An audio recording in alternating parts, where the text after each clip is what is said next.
We're taking our rightful share of your dad's inheritance. Get out of the house." My stepmother Diane's voice crackled through the phone, dripping with spite. I felt my heart race, but kept my voice steady. "Talk to my lawyer," I replied, then ended the call. My name is Sophie Palmer, and I'm a 34-year-old financial consultant in Chicago. My father passed away 3 weeks ago after a battle with cancer, leaving behind a complex web of relationships and his considerable estate. My stepmother Diane, whom he married 5 years ago, had always resented my close relationship with him. She spent years trying to drive a wedge between us, but my father saw through her manipulations. What Diane didn't know was that my father had prepared for this exact scenario. In the months before his death, as his illness progressed, we had lengthy discussions about his estate. He witnessed how Diane's behavior grew increasingly controlling and hostile. She would try to prevent him from seeing me, claiming he needed rest, and would intercept my calls. But my father was no fool. "Sophie," he had said during one of our private meetings at his office, "I've seen how Diane treats you. I know what she's capable of, and I won't let her take what's rightfully yours." He had already begun working with his lawyer to ensure his assets would be protected and properly distributed according to his wishes. The family home where I grew up, and where all my childhood memories lived, was legally secured in my name months ago. The majority of his estate was carefully designated to me through ironclad trusts and legal documentation that left no room for manipulation. My father, ever the meticulous planner, had even recorded video testimonials explaining his decisions, anticipating that Diane might try to contest the will. Now, as I sat in my apartment looking at the phone, I couldn't help but smile at Diane's premature victory call. She had no idea that her attempt to bully me out of my inheritance was about to backfire spectacularly.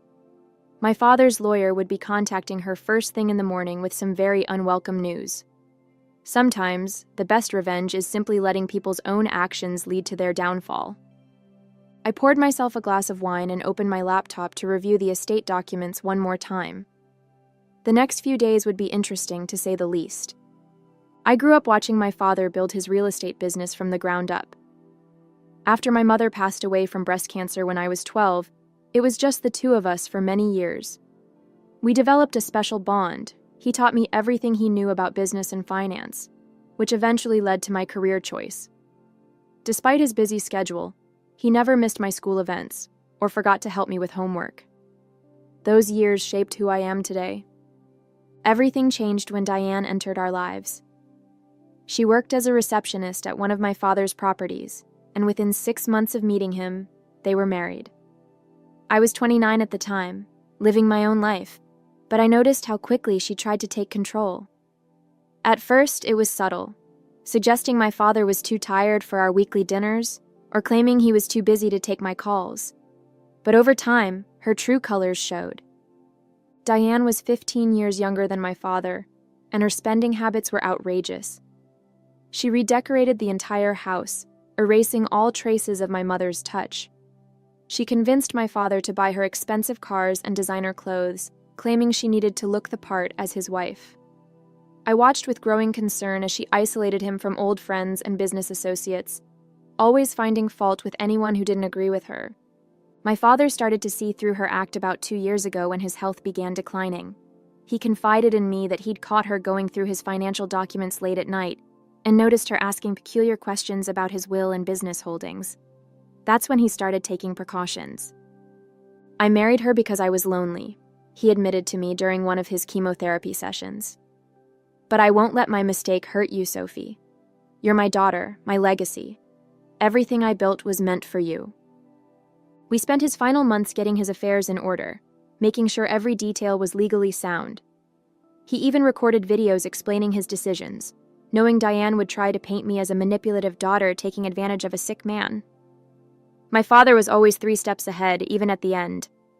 The weight of his trust in me, and his determination to protect me from Diane's greed, only strengthened my resolve to honor his wishes and stand my ground. As I looked through old family photos in my apartment that evening, I knew the real battle was just beginning, but I was ready. The morning after Diane's threatening call, I met with Richard, my father's longtime lawyer and friend, at his office. His face was grim but determined as he shared the latest developments. "Sophie, Diane's lawyer contacted me last night. They're planning to contest the will, claiming your father wasn't of sound mind when he made the changes," Richard explained, shuffling through a stack of papers. "But what they don't know is that we have everything on video." My father had insisted on recording every meeting where he discussed his estate plans, clearly stating his reasons and demonstrating his mental clarity. He'd even had his doctors document his cognitive state during these decisions. It was as if he knew exactly what Diane would try to do. "They're demanding an emergency hearing," Richard continued. "Diane's claiming she needs immediate access to the accounts for household maintenance. She doesn't realize all the utilities and bills have already been transferred to your name." I felt a surge of anger thinking about how Diane had treated my father in his final months, restricting his visitors, monitoring his phone calls, always hovering when I visited. But my father had outmaneuvered her, and now it was time to let his planning pay off. "When's the hearing?" I asked, already knowing this would be the turning point. "Tomorrow morning. They're pushing for speed, which will actually work in our favor. They haven't had time to fabricate any evidence, and we have everything documented." Richard smiled slightly. "Your father was brilliant, Sophie. He knew exactly what he was doing." That night I couldn't sleep. I kept thinking about my father's last days and how Diane had tried to control every aspect of his life. She'd even attempted to prevent me from seeing him in the hospital, claiming he needed rest. Little did she know that during those precious final moments, he and I had already set everything in motion. I pulled out the last birthday card he gave me, reading his message again. "Sometimes, Sophie, the best revenge is letting people trip over their own greed." Tomorrow, Diane would learn exactly what that meant. As I prepared the documents for the hearing, I felt a mix of sadness and determination. This wasn't just about the inheritance anymore. It was about honoring my father's final wishes and standing up to the woman who had tried to come between us. The morning of the hearing arrived with a tension-filled atmosphere at the courthouse. Diane sat across the aisle with her lawyer, wearing an expensive black dress and a confident smirk. She'd even brought her adult children, probably hoping to paint herself as the grieving widow surrounded by loving family. I noticed how they whispered and glanced in my direction, clearly expecting an easy victory. "Don't let them rattle you," Richard whispered as we waited for the judge. "Everything's in order. Just let the evidence speak for itself." When Diane's lawyer presented their case, it was exactly what we'd expected. He painted me as a manipulative daughter who had taken advantage of a dying man, and Diane as the devoted wife who'd given up everything to care for my father.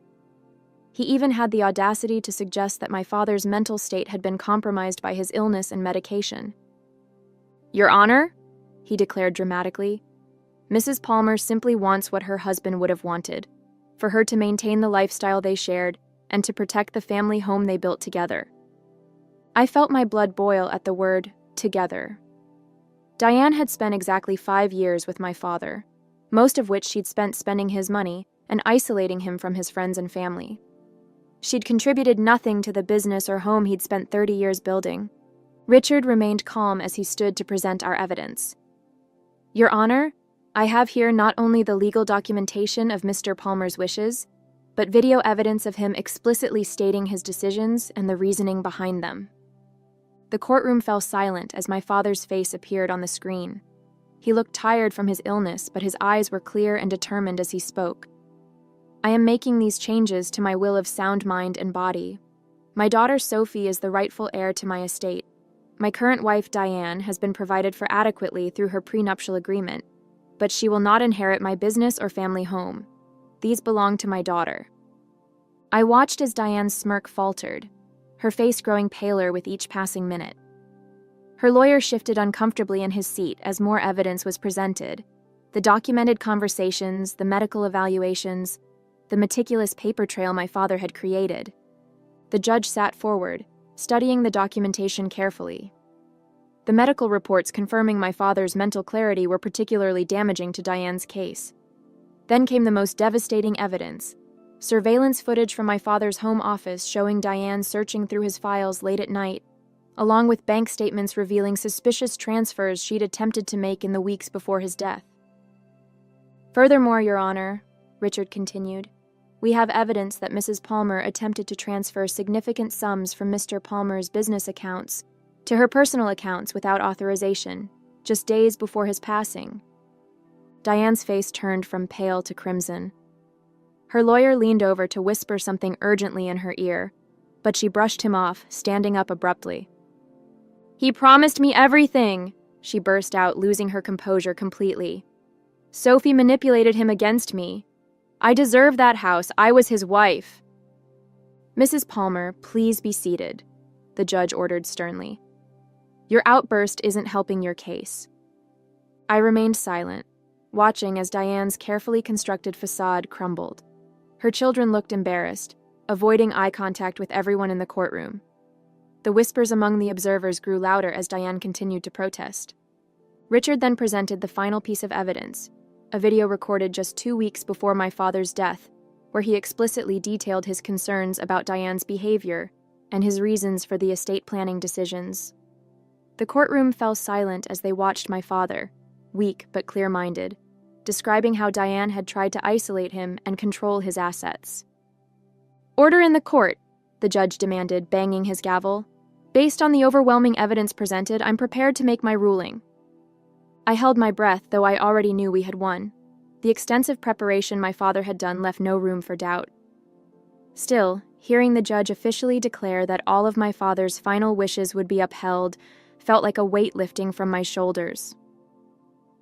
Furthermore, the judge added, looking directly at Diane, any attempts to contest this ruling will result in a thorough investigation into the suspicious financial activities brought to light today. Do I make myself clear? The judge's words echoed through the courtroom as Diane slumped in her chair, finally silent. Her lawyer quickly gathered his papers, already knowing they'd lost completely.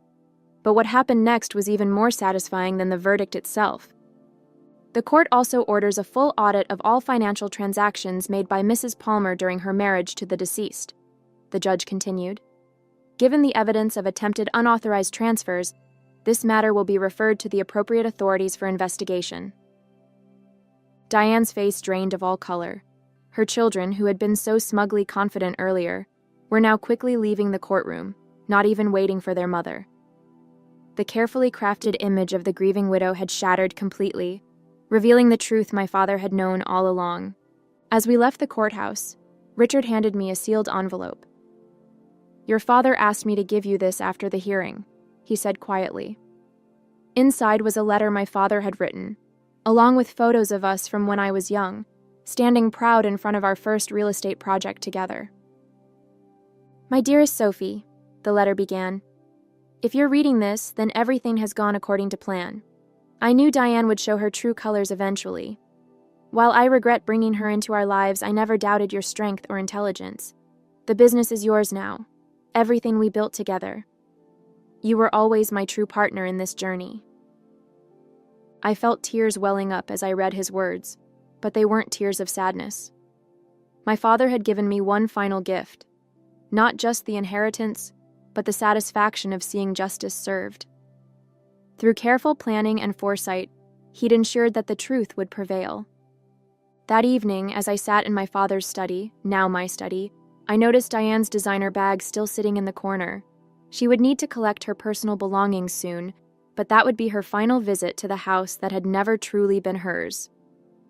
2 weeks after the hearing, I began the process of going through my father's belongings. Each room held memories, but his study affected me the most. Sitting at his desk, I found myself surrounded by 30 years of business records, family photos, and personal mementos. It was here that he'd taught me about real estate, showing me property assessments and explaining market trends when I was barely old enough to understand. Diane had scheduled a time to collect her things, supervised by our lawyers. As I prepared for her final visit, I discovered something interesting, a hidden compartment in my father's desk containing a journal. He'd documented everything, Diane's manipulation attempts, her secret phone calls, her late night snooping through his files. He'd known exactly who she was, but had played along while protecting what mattered most. The police investigation into Diane's financial activities revealed even more than we'd expected. She'd attempted to transfer nearly $300,000 from my father's accounts in his final weeks. The detective assigned to the case found similar patterns in her past relationships. She had a history of targeting wealthy, older men, though none had been as prepared as my father.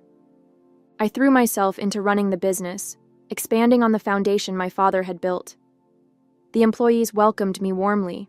Many had known me since childhood and had witnessed my father grooming me for leadership. They shared stories about how he'd proudly shown them photos of my college graduation, my first real estate deal, my successes. One evening, while reviewing some old contracts, I received an unexpected call from Thomas, one of Diane's children.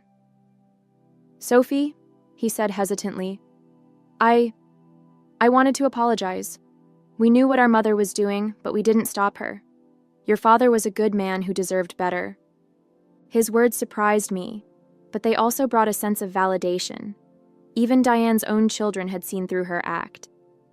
Thomas explained that she'd pulled similar schemes before, targeting wealthy older men.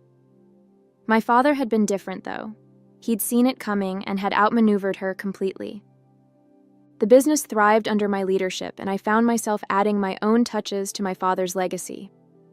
I established a scholarship program for aspiring real estate professionals, naming it after him. The first recipient was a young woman whose single father had sacrificed everything to support her education. It felt like coming full circle. The day Diane came to collect her belongings was tense. She arrived with 2 movers and her lawyer, looking considerably less polished than during the hearing. As she walked through the house, I noticed how she lingered in front of certain items, particularly the expensive decorations she'd convinced my father to buy. "You can take what you personally purchased," Richard reminded her firmly. "Everything else stays." He had a detailed inventory of what belonged to the estate. Diane's face tightened as she realized how little she could actually claim. During this final visit, I maintained my distance, working in my father's study while they packed. Through the open door, I could hear her muttering about family heirlooms, though none of them were actually hers. Richard stopped her several times from trying to take items that belonged to my mother or had been in our family for generations. The most satisfying moment came when she tried to claim an antique grandfather clock, insisting my father had promised it to her. Richard simply pulled out a photograph from 30 years ago, showing the clock in our living room when I was a child, long before Diane entered our lives. "Mrs. Palmer," he said firmly, "please don't make this more difficult than it needs to be." The clock stayed, along with numerous other items she tried to claim. As she prepared to leave, Diane paused in the foyer. For a moment, I thought she might try to apologize or make amends. Instead, she spoke bitterly. "You think you've won, but you'll end up alone just like your father did." I stepped out of the study, facing her directly. "My father was never alone," I replied calmly. "He had me, his true family, by his side until the end. That's something you never understood and never will." She left without another word, and as the door closed behind her, I felt a profound sense of closure. The house seemed lighter somehow, as if her departure had lifted a heavy shadow. I walked through each room, touching the familiar surfaces, feeling truly at home for the first time since my father's passing. 1 year later, I sat in my father's, now my, office, reviewing our latest property acquisition. The business had grown significantly under my leadership, expanding into new markets while maintaining the integrity my father had instilled. His photo sat on my desk, a reminder of everything he'd taught me. The investigation into Diane's financial activities had concluded, revealing a pattern of fraud that stretched back years before she met my father. She faced legal consequences for her attempts to steal from his accounts during his final days. Last I heard, she'd moved to another state, her carefully crafted image of the grieving widow completely shattered. The house felt like home again. I'd preserved the elements that held family memories while updating other areas to reflect my own style. My mother's paintings once again hung in the living room, and the grandfather clock continued to mark time in the foyer, its chimes a familiar comfort. Most importantly, I'd honored my father's legacy in the way he would have wanted, not just by preserving what he built, but by building upon it.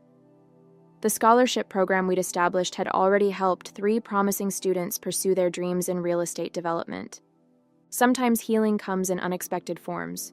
For me, it came through the respect and love I saw in our employees' eyes whenever they mentioned my father. They would share stories of his kindness, his business integrity, and how proud he was of me. These moments helped me understand that his legacy wasn't just in the properties or bank accounts, it was in the lives he touched and the values he instilled. Last week, I found an old photo album in his study that I hadn't noticed before.